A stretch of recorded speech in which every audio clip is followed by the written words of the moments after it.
எல்லாருக்கும் வணக்கங்க. நம்ம விவர்ஸ் ஒருத்தர் வந்து கோவாக்காய் ரெசிபி போடுங்கம்மான்னு கேட்டிருந்தாங்க. உங்கள் பேர் வந்து கார்த்திக். அவங்க வேளாங்கண்ணியிலேருந்து எனக்கு மெசேஜ் பண்ணியிருந்தாங்க. அவங்களுக்கான இந்த வீடியோ, இந்த ரெசிபி நான் எப்படி செய்கிறேன்ட்டு பார்க்கலாம் வாங்க. அவங்களுக்காக மட்டும் இல்லை, உங்கள் எல்லாருக்காகவும் தான். வாங்க என்னோடய ஸ்டைலில் இந்த ரெசிபி எப்படி செய்கிறேன்னு பார்க்கலாம். முதல்ல ஸ்டவ் பற்ற வச்சுக்கலாம். அடுத்தது கடாய் வச்சுக்கலாம். கடாய் நல்லா சூடாகட்டும். நான் செக்கெண்ணெய் தான் யூஸ் பண்ணுவேன். கொஞ்சமாக வந்து ஒரு 50 கிராமில் செக்கெண்ணெய், கடலை எண்ணெய்ங்க இது ஊற்றிக்கலாம். எண்ணெய் கொஞ்சம் நல்லா காயட்டும். எண்ணெய் சூடாயிடுச்சு. கொஞ்சமாக கடுகு, அப்புறம் கொஞ்சம் உளுத்தம்பருப்பு. நல்லா கடுகு பொரியட்டும். நல்லா கடுகு பொரிஞ்சிடுச்சு. நான் வந்து பச்சை மிளகா, கருவேப்பிலை, வெங்காயம் எடுத்திருக்கேன். இது எல்லாத்தையும்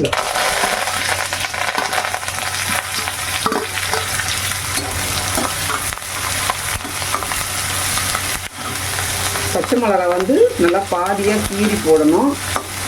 இது நல்லா வந்து வாசனைக்கு தான், இது நல்லா டேஸ்ட்டும் கொடுக்கும் பச்சை மிளகா போட்டால்.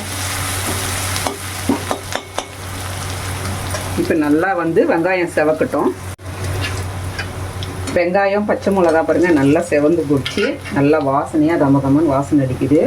நான் வந்து நல்லா க்ளீன் பண்ணி இந்த மாதிரி கோவக்காயை வந்து இந்த மாதிரி நீட்டாக கட் பண்ணி வச்சுருக்கேன். இதை வந்து இப்போ கொட்டி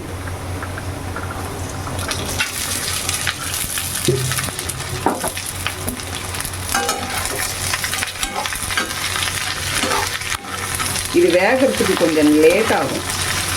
அதனால் நல்லா வந்து கிளறி விட்டு நல்லா எண்ணெயிலே கொஞ்சம் நேரம் வதங்கட்டும். அதுக்கப்புறம் நம்ம வந்து தண்ணி ஊற்றிடுவோம்.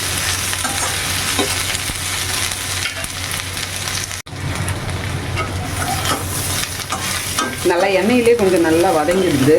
இதில் வந்து கொஞ்சமாக மிளகாத்தூள் போட்டுக்கலாம். நம்ம வீட்டு மிளகாத்தூள் தான், கொஞ்சம் லைட்டாக போட்டால் போதும்.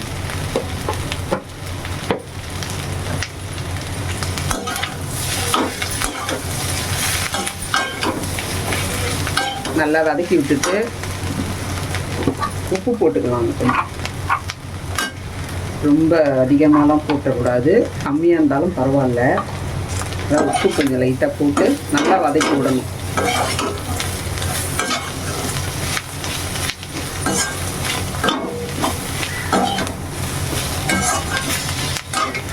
கொஞ்ச நேரம் வதங்கட்டும்.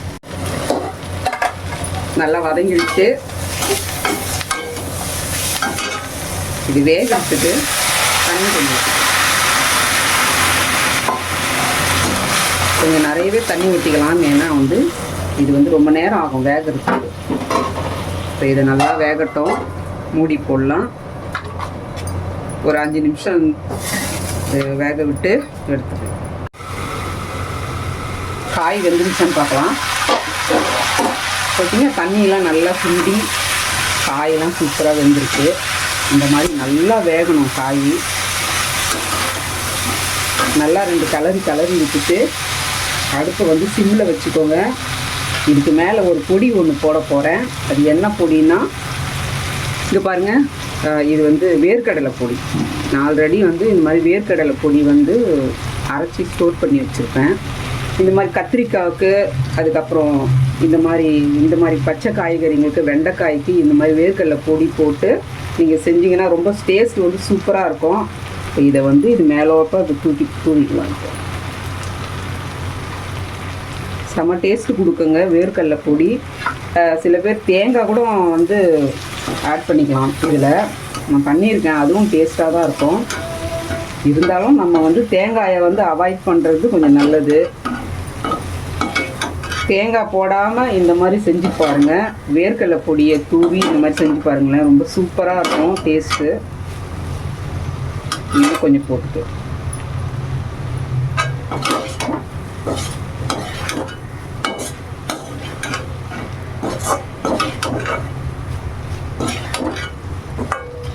அவ்வளோதாங்க.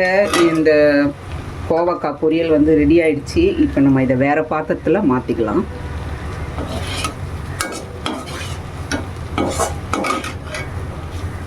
கொஞ்சம் ஆற வச்சுட்டு அதுக்கப்புறம் வேறு பாத்திரத்தில் மாற்றி வச்சுக்கலாம்.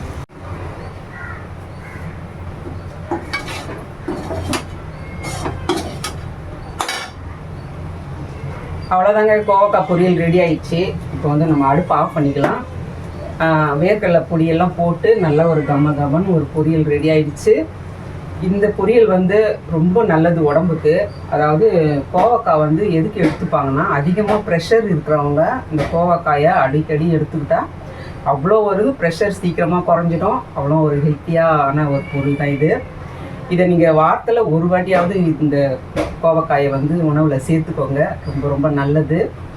இந்த மாதிரி வந்து நான் எப்படி இந்த மாதிரி பொரியல் செஞ்சுருக்கணும் அதே மாதிரி நீங்களும் வீட்டில் செஞ்சு பாருங்கள். டேஸ்ட்டு சூப்பராக இருக்கும். சூப்பராக இருந்துச்சுன்னா எனக்கு ஒரு கமெண்ட் பண்ணுங்கள். இப்போ இதை வேறு ஒரு பாத்திரத்தில் நான் மாற்றி வச்சுக்கிறேன்.